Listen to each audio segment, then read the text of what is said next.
Hello everyone, कैसे हैं आप सब। उम्मीद करती है आप सब ठीक होंगे। तो स्वागत है आज आपका फिर से आरआरबी एनटीपीसी यूजी 2025 का जो 7 अगस्त का एग्जाम हुआ था उसके सारे शिफ्ट के मैं क्वेश्चन लेकर आ रही हूँ।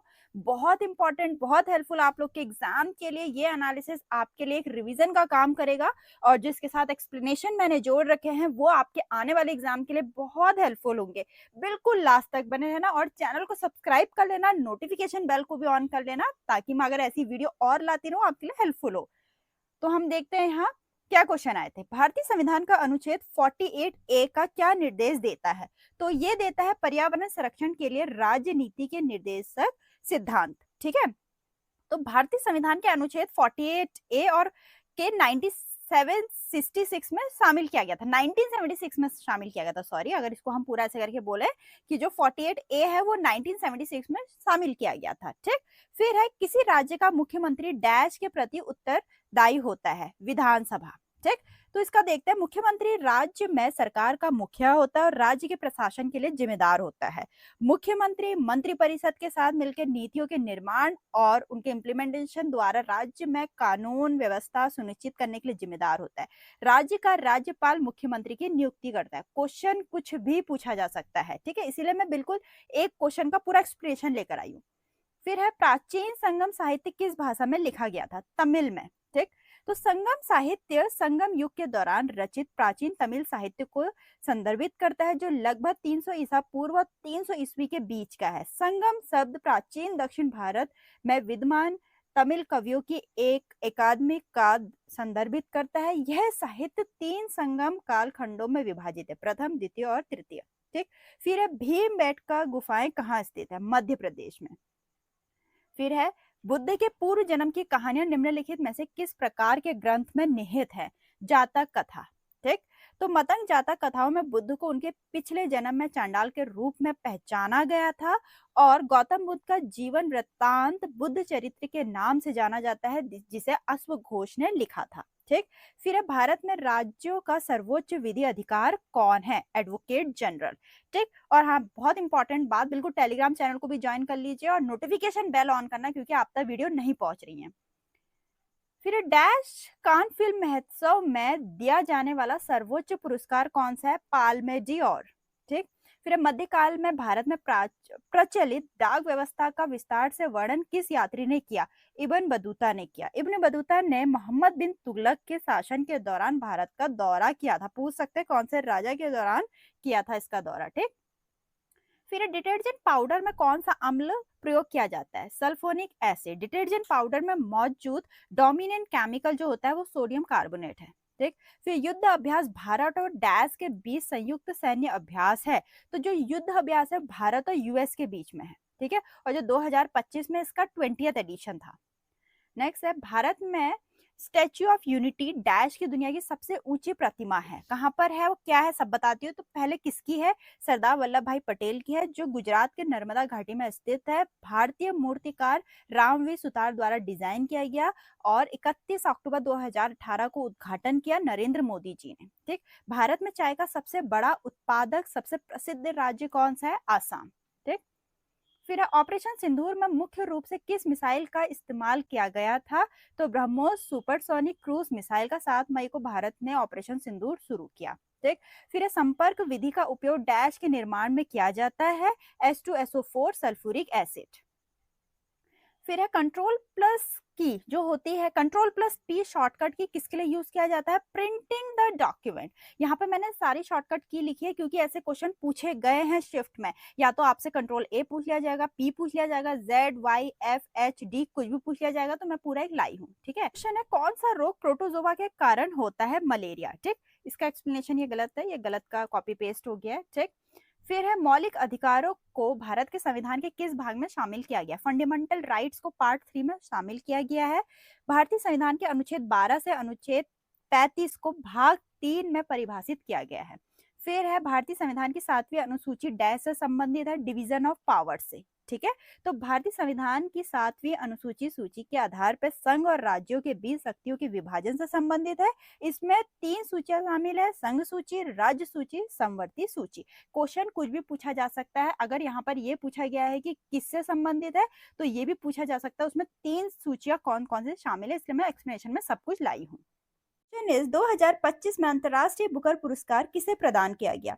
बानू मुश्ताक जी को। ठीक, उनकी लघु कथाओं के संग्रह हार्ट लैम्प के लिए, जिसका अंग्रेजी में अनुवाद दीपा भस्ती ने किया है। ठीक, दूसरा क्वेश्चन है, इंग्लिश वाला हिंदी वाला थोड़ा गलत एक्सप्लेनेशन मिसप्रिंट हो गया है। ठीक है, आप हिंदी में मत देखिए, आप इंग्लिश में देखिए। मैं बताती हूँ आपको कि पानीपत का जो तीसरा युद्ध था वो किसके बीच लड़ा गया? तो पानीपत का तीसरा युद्ध था वो अहमद शाह अब्दाली और मराठास के बीच लड़ा गया।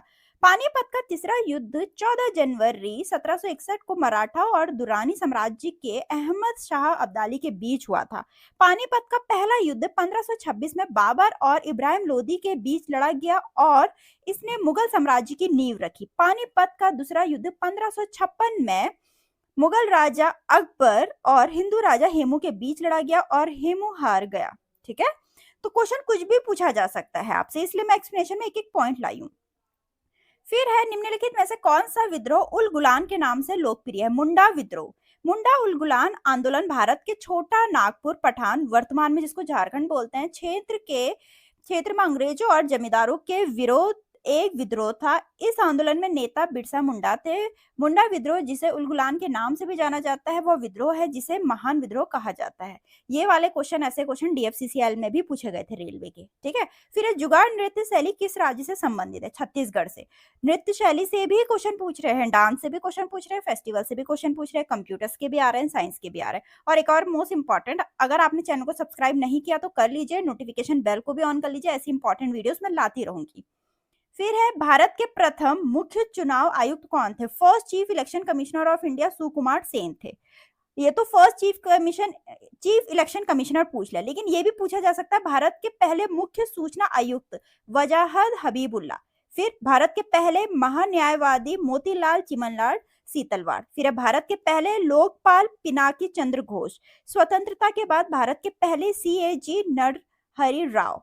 क्वेश्चन कुछ भी पूछा जा सकता है, एक्सप्लेनेशन में कुछ भी लाई हूं, इसीलिए मैं सब कुछ लाई हूं, कुछ भी नहीं सब कुछ लाई हूं, क्योंकि अगर आपसे इस शिफ्ट में फर्स्ट इलेक्शन कमिश्नर पूछ लिया तो अगले शिफ्ट में इनसे क्वेश्चन पूछा जाएगा। फिर भारत में पहला बायोस्फीयर रिजर्व कब स्थापित किया गया था? 1986 में। नीलगिरी बायोस्फीयर रिजर्व भारत का पहला बायोस्फीयर रिजर्व था, जिसका स्थापना 1986 में हुई थी। यह पश्चिमी घाट में स्थित है, तमिलनाडु, केरल, कर्नाटक के कुछ हिस्सों को भी इसमें शामिल करता है। नीलगिरी बायोस्फीयर की 2012 में यूनेस्को बायोस्फीयर रिजर्व घोषित किया गया था। फिर है, 2025 में मानव विकास रिपोर्ट में भारत का स्थान क्या है? 130, और ये UNDP संयुक्त राष्ट्र विकास कार्यक्रम द्वारा प्रकाशित किया जाता है। फिर किस योजना के तहत सरकार ने कृषि रणनीति शुरू की जिसे हरित क्रांति को जन्म मिला? थर्ड 5 ईयर प्लान, तीसरी पंचवर्षीय योजना के तहत। ठीक है, पर उस टाइम पे पंडित जवाहरलाल नेहरू के नेतृत्व में 1961 से 66 तक शुरू की गई थी। गरीबी हटाओ 5वीं पंचवर्षीय योजना के समय इंदिरा गांधी द्वारा दिया गया नारा था। फिर है, हम MS वर्ड में जब Ctrl+S की दबाते हैं वो किसके लिए यूज होता है? कंप्यूटर से क्वेश्चन पूछे गए, तो Ctrl+S जो होता है डॉक्यूमेंट को सेव करने के लिए, फाइल को सेव करने के लिए यूज किया जाता है। फिर भारत में बनी पहली फिल्म कौन सी है? राजा हरिश्चंद्र। राजा हरिश्चंद्र 1913 में बनी एक भारतीय मूक फिल्म है, जिसका निर्देशन और निर्माण दादा साहिब फाल्के ने किया था। इसे पहली पूर्ण लंबाई वाली भारतीय फीचर फिल्म माना जाता है। अलाम आरा को भारत की पहली सवाक फिल्म माना जाता है। पहली कन्नड़ बोलती फिल्म साथी सुलोचना 1934 में लॉन्च हुई थी। फिर किसान कन्या भारत की पहली स्वदेश निर्मित रंगीन फिल्म है। क्वेश्चन कुछ भी पूछा जा सकता है, इसलिए बार बार कह रही हूँ। फिर कौन सी अनुसूचियां अनुसूचित क्षेत्रों के प्रशासन पर ध्यान केंद्रित करती है? पांचवी और छठी अनुसूचियां क्रमशः अनुसूचित क्षेत्रों और जनजाति क्षेत्रों के प्रशासन पर केंद्रित है। पांचवी अनुसूची विशेष रूप से छठी अनुसूची के अंतर्गत आने वाले राज्यों के अलावा अन्य राज्यों में अनुसूचित क्षेत्रों और अनुसूचित जनजातियों के प्रशासन और नियंत्रण से संबंधित है। छठी अनुसूची असम, मेघालय, त्रिपुरा, मिजोरम के आदिवासी क्षेत्रों पर केंद्रित है। फिर भारतीय संविधान की 7वीं अनुसूची में केंद्र सरकार को किस सूची में सूचीबद्ध विषयों पर कानून बनाने की शक्ति है? संघ सूची पे, यूनियन लिस्ट। फिर फोर्ट अगुआड़ा किस राज्य में स्थित है? गोवा में। पंबन बंदरगाह किस राज्य में स्थित है? तमिलनाडु में। पंबन बंदरगाह भारत के तमिलनाडु राज्य में पंबन द्वीप, जिसे रामेश्वरम द्वीप भी कहा जाता है, पर स्थित है। यहाँ तो आपसे पूछ लिया कहाँ पे स्थित है, और पूछा जा सकता है किस द्वीप में है या कौन सा द्वीप कहा जाता है। यह प्रायद्वीप भारत और श्रीलंका के बीच पाक जलडमरू मध्य में स्थित है। फिर है संयुक्त सैन्य अभ्यास डेजर्ट साइक्लोन भारत और किस देश के बीच आयोजित किया जाता है? यूएई, भारत और यूनाइटेड अरब एमिरेट्स के बीच। फिर है 78 कॉर्न फिल्म महोत्सव किस देश में आयोजित किया जाएगा? फ्रांस में। आया था भारत के 26वें मुख्य चुनाव आयुक्त कौन है? तो मुख्य चुनाव आयुक्त चीफ इलेक्शन कमिश्नर कौन है? वो भी 26वें नंबर के ज्ञानेश कुमार। मैं सीधे क्वेश्चन आंसर बता रही हूँ, ज्यादा समय नहीं वेस्ट कर रही हूँ, ठीक है। फिर है इंपीरियल बैंक ऑफ इंडिया का एस्टैब्लिशमेंट कब हुआ था? 27 जनवरी 1921 को। ये तो क्वेश्चन पूछा गया है आपसे, एक्सप्लेनेशन में कुछ भी पूछा जा सकता है, ठीक। जैसे कि it was done by merging 3 presidency bank into 1 single bank, bank of Bengal, bank of Bombay, bank of Madras. पूछ सकते किन तीनों का मिलकर बना हुआ है। 30 अप्रैल 1955 को इंपीरियल बैंक ऑफ इंडिया का नाम बदल के स्टेट बैंक ऑफ इंडिया कर दिया गया, ठीक। फिर है 1857 के विद्रोह का प्रतीक क्या था? वो था कमल और रोटी। सिंबल पूछ रखा रिवॉल्ट ऑफ 1857। ये भी पूछ सकता है रिवॉल्ट ऑफ 1857 क्या है? ब्रिटिश शासन के विरोध पहला बड़ा विद्रोह, जिसे 1857 का प्रथम स्वतंत्रता संग्राम भी कहा जाता है। इसके कॉजेस क्या क्या है? राजनीतिक विलय, आर्थिक संकट, सामाजिक धार्मिक हस्तक्षेप और सैन्य भेदभाव। कुछ भी पूछा जा सकता है, ठीक है। यहाँ पे सिंबल पूछा तो आप लोगों से ये क्या है, और कॉजेस भी पूछ सकते हैं। फिर हम एक क्वेश्चन था ग्रीन रिवॉल्यूशन से कि कब शुरू हुआ? 27 जनवरी 1921 को, ठीक है। भारत में हरित क्रांति की शुरुआत कांग्रेस नेता लाल बहादुर शास्त्री के प्रधानमंत्रित्व काल में पंजाब राज्य में हुई थी। इसे तीसरी कृषि क्रांति के रूप में भी जाना जाता है। नॉर्मन बोरलॉग को विश्व में हरित क्रांति के नाम से भी जाना जाता है। भारत में डॉक्टर एम.एस. स्वामीनाथन को हरित क्रांति का जनक कहा जाता है। क्वेश्चन कुछ भी पूछा जा सकता है, इसीलिए मैं कह रही हूँ आप लोग ये मत कहना सिर्फ क्वेश्चन और आंसर बताइए, एक्सप्लेनेशन से भी पूछा जा सकता है क्वेश्चन अगले शिफ्ट में। नेक्स्ट है 61वें संविधान अधिनियम 1988 किससे संबंधित है? मतदान की आयु 21 वर्ष से हटाकर 18 वर्ष की जाए, ठीक है। यह अनुच्छेद 327 में संशोधन करके लागू होता है। फिर है भारतीय रिजर्व बैंक के डिप्टी गवर्नर अप्रैल 2025 तक कौन है? पूनम गुप्ता, ठीक है। सुश्री के.जी. उदेशी भारतीय रिजर्व बैंक की पहली महिला डिप्टी गवर्नर थी, ठीक। पूछ सकते हो कि पहली है महिला, तो पूछ सकते हैं। नेक्स्ट क्वेश्चन है आधुनिक आवर्त सारणी का आविष्कार 1913 में डैश द्वारा किया गया। किसके द्वारा किया गया? हेनरी मोसले के द्वारा किया गया, ठीक है। और आधुनिक आवर्त सारणी कुल 7 आवर्त और 18 समूह है। कितने आवर्त है, कितने समूह है, कुछ भी पूछा जा सकता है। कोशिका का पावर हाउस क्या है? माइटोकॉन्ड्रियन। क्योंकि क्वेश्चन, हाँ सबसे पहली बात मैं आपको बता दूं, क्वेश्चन लेवल तो मॉडरेट है, और क्वेश्चन हिस्ट्री से भी पूछे गए, पॉलिटी से भी, इकोनॉमी से भी, कंप्यूटर से भी पूछे गए, साइंस से भी, स्टैटिक जीके से भी, हर एक क्वेश्चन पूछे गए, इसलिए सब मैंने इंक्लूड कर रखा है। नेक्स्ट है डैश में हुमायूं मुगल सम्राट का शासक बना 1530 में, ठीक है। तो हुमायूं का देखते हैं 1530 से 1540, फिर अगेन बनना 1555 से 1556। वर्ष 1530 में वह अपने पिता मुगल साम्राज्य के संस्थापक बाबर के बाद मुगल क्षेत्रों के दूसरे शासक के रूप में दिल्ली की गद्दी पर बैठे। फिर हुमायूं ने मुगल क्षेत्रों को शेरशाह सूरी से खो दिया, लेकिन 15 साल बाद 1555-1556 में पुनः प्राप्त कर दिया। फिर 14 जनवरी 1556 को हुमायूं की मौत हो गई। फिर 38वें राष्ट्रीय खेल 28 जनवरी से 14 जनवरी 2025 तक किन राज्यों में आयोजित किए गए?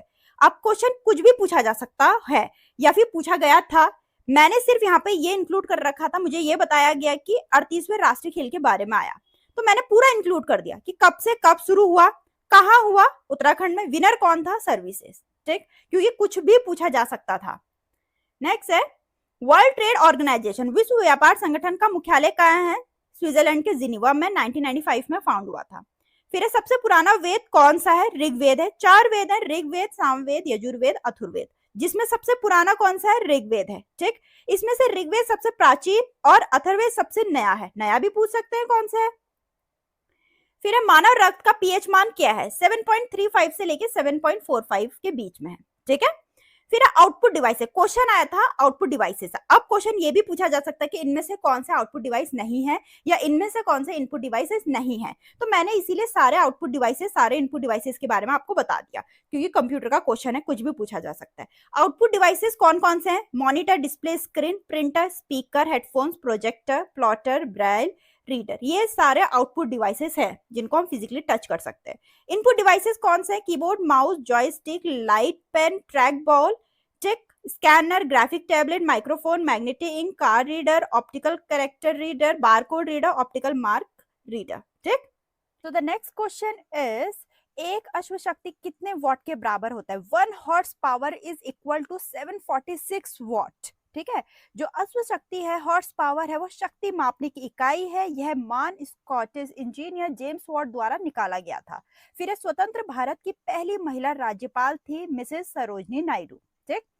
फिर है केंद्रीय जांच ब्यूरो के वर्तमान निदेशक कौन है? प्रवीण सूद जी। नेक्स्ट क्वेश्चन है, 2025 महिला प्रीमियर लीग फाइनल टीम किसने जीता? बहुत ध्यान से सुनिए, महिला के बारे में पूछ रखा। महिला प्रीमियर लीग मुंबई इंडियंस ने दिल्ली कैपिटल्स को हराकर अपना दूसरा महिला प्रीमियर लीग जीता। मैंने पूरा बताया क्योंकि ये भी पूछ सकते हैं किसको हराया। नेक्स्ट है, कौन सी नदी बसंत ऋतु में कश्मीर के दक्षिण पूर्वी भाग में वेरीनाग से निकलती है? झेलम रिवर। अगर झेलम रिवर से क्वेश्चन आया तो क्वेश्चन कुछ भी पूछा जा सकता है कि झेलम नदी सिंधु नदी की एक सहायक नदी है। श्रीनगर शहर झेलम नदी के तट पर स्थित है। किशनगंगा जल विद्युत परियोजना, उरी विद्युत परियोजना मंगलाबाद झेलम नदी पर है। ठीक। फिर भारत की सबसे लंबी रेलवे सुरंग कौन सी है? पीर पंजाल टनल है, 11 किलोमीटर लंबी है, जम्मू कश्मीर में। फिर नेक्स्ट क्वेश्चन है, अलकनंदा नदी किस ग्लेशियर से निकलती है? सतोपंथ ग्लेशियर से। तो सतोपंथ ग्लेशियर और भागीरथी खरग ग्लेशियर का मिलन अलकनंदा नदी का स्रोत है। धौलीगंगा, नंदाग्नि, पिंडर, मंदाग्नि और भागीरथी 5 प्रमुख सहायक नदियां हैं जो अलकनंदा में मिलती है। नदियों से भी क्वेश्चन जरूर पूछते हैं। फिर है, विश्व जल दिवस कब मनाया जाता है? 22 मार्च को, और इस बार का थीम था 2025 का ग्लेशियर प्रिजर्वेशन। फिर नेक्स्ट क्वेश्चन है, भारत का नेपोलियन किसे कहा जाता था? तो समुद्रगुप्त को, जिन्होंने 335 एडी से 380 एडी तक रूल किया। नेक्स्ट क्वेश्चन है, भारतीय संविधान का अनुच्छेद 40 डैश से संबंधित है? ग्राम पंचायतों का संगठन से। ठीक है, ये प्रीवियस का ही कॉपी पेस्ट हो गया है। नेक्स्ट है, भारत में गुलाम वंश की स्थापना किसने करी? कुतुबुद्दीन ऐबक ने करी। 1206 एडी से लेकर 1210 एडी तक यह दिल्ली सल्तनत के रूप में शासन करने वाला पहला राजवंश था। राजवंश 1206 से 1290 तक चला। इस राजवंश के बाद खिलजी राजवंश का शासन आया जो दिल्ली सल्तनत का दूसरा राजवंश था। कुछ भी पूछा जा सकता है, बार बार बोल रही हूँ। फिर है, chief minister of Delhi, Delhi की अभी करंट की चीफ मिनिस्टर कौन है? रेखा गुप्ता जी, बीजेपी पार्टी से। ठीक है, तो यहाँ तक के क्वेश्चन थे, बहुत इंपॉर्टेंट, बहुत हेल्पफुल, आपके रिवीजन के लिए बहुत अच्छे हैं ये क्वेश्चंस। तो बिल्कुल वीडियो को लाइक करें, चैनल को सब्सक्राइब करें और नोटिफिकेशन बेल को भी ऑन कर लेना ताकि आपको ऐसी वीडियोस मिलती रहे। तो मिलते हैं अपनी नेक्स्ट वीडियो में।